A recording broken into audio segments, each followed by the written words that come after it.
The mariachi, the tequila, and the charreria are elements that give identity to Mexico in all the world. The UNESCO also declared the mariachi and the charreria intangible cultural heritage of humanity. Jalisco spirits flourishes fresher and more vigorously, not only for its artistic and intellectual values, but for its expression of popular soul, which take on a sense of Mexican universality. There is no other state in the country quite like this one.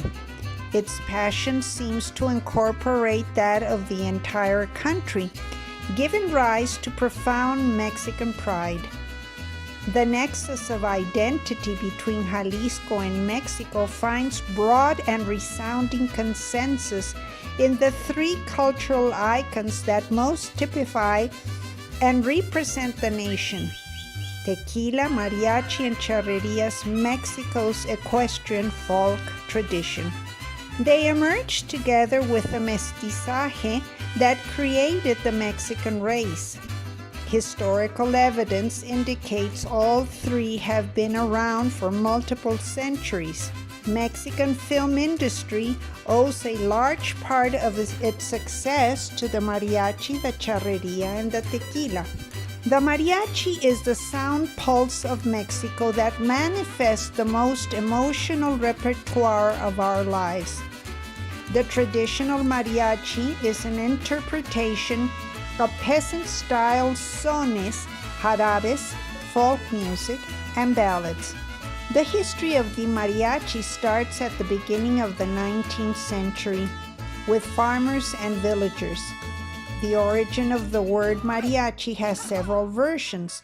The most prevalent version is that it came from the word mariage, marriage, introduced to Mexico following the French invasion.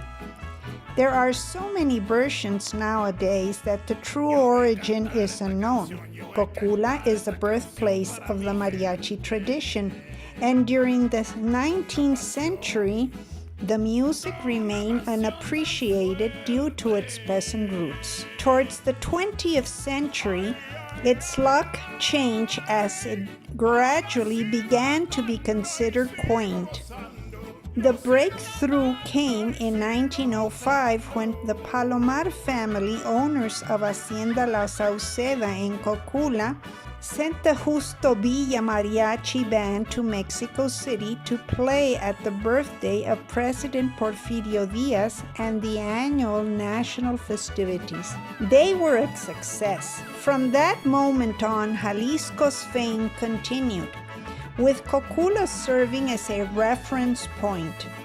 Throughout the years, the original mariachi has changed. The clothing became more elegant. The instruments used were the violin, the guitar, and the harp. Nowadays, the trumpet, the vihuela, and the guitarrón have been added. During the 1920s, the politicians started hiring the mariachi for their special events, and they became trendy. But in the 30s and 40s, they jumped to fame on the radio and then to the movies with the golden age of Mexico's cinema. After that, more and more mariachi groups started appearing. But one group led to total transformation, the Mariachi Vargas de Tecalitlan.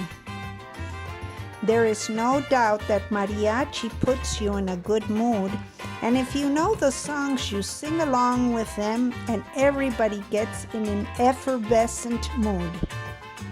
By 1914, the national Jarabe Tapatio was released, accompanied by the mariachi. It is a national dance of Mexico and, of course, of Jalisco. The best places to hear mariachis are in Plaza Garibaldi in Mexico City and San Juan de Dios in Guadalajara, and of course in Tlaquepaque, a short distance from Guadalajara downtown. Don't miss next week the charreria and the escaramuza. Loving Mexico thanks you for being with us today. Be sure to subscribe and leave a comment. Continue watching our videos and enjoy loving Mexico.